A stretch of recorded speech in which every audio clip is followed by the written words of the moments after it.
Next, we have a member of our nonfiction cohort, Saahil M.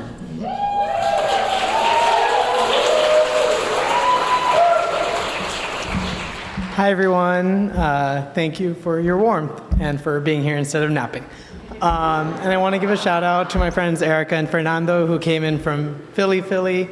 And I met Erica 10 years ago in the Southern Hemisphere, so yeah.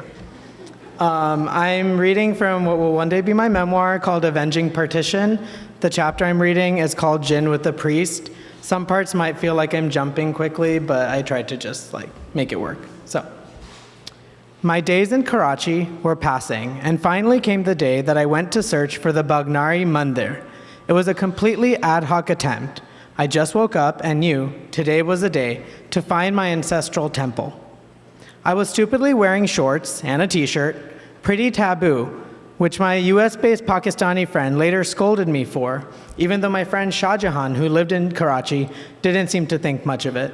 But it was just so damn hot. I had gotten a cup of chai at a stop-and-go corner restaurant and hailed a rickshaw.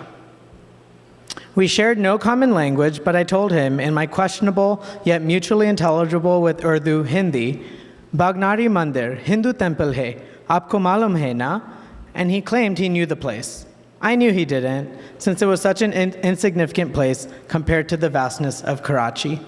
But he smiled and smirked when both he and I spoke, indicating that he was kind, but also found me utterly ridiculous.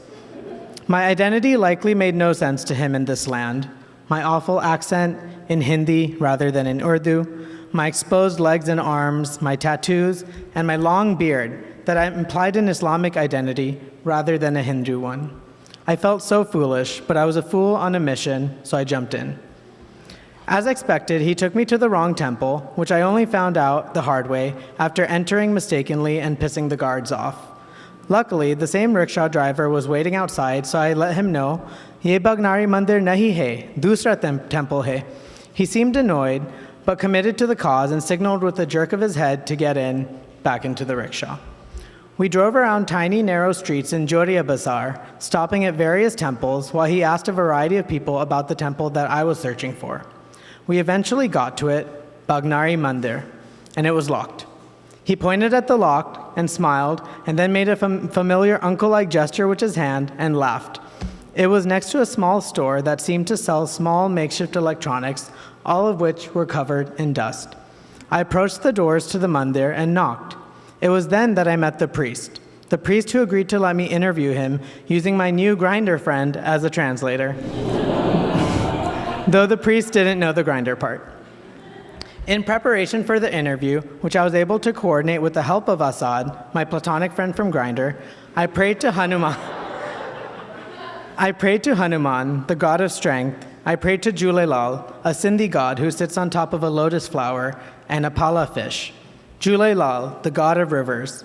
I prayed for fluidity during our conversation. I had excitedly prepared my hotel room, cleaned it, and sat out a bowl of cashews and a bowl of cherries. I ordered us some watermelon juice. When Asad arrived, he started zealously eating the cherries, and I noticed him swallowing the cherry pits, which made me start doing the same. By then it was late May, and I had been staying in that room for nearly 2 weeks already. It probably smelled desperately of me.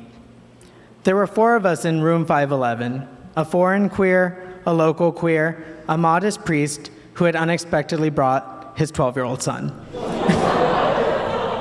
We were a pretty odd collection of people gathered in the common living space next to the big bed that I had all to myself.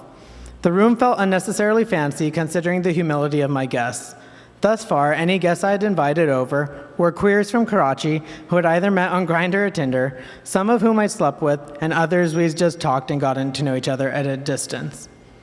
This encounter, however, was an outlier and a very exciting one, especially considering I was forewarned by Asad that the priest had brought gin in a plastic water bottle.